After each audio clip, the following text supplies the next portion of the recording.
Honda scooter and motorcycle key fobs use a CR20032 3-volt lithium coin cell battery. When you get a smart key not detected error, it usually means the battery is dead.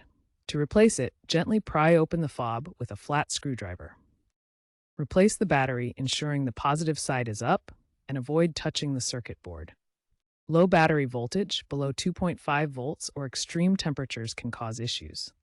Newer models may indicate low battery with an LED.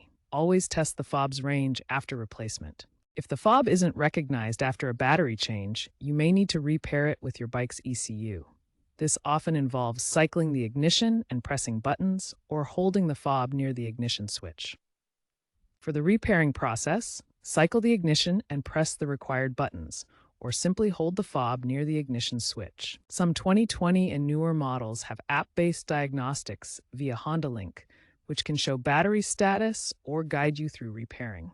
Third-party batteries can cause compatibility issues, so use a genuine CR2032 if possible. If problems persist, especially with electric models, consult a Honda dealer for professional assistance.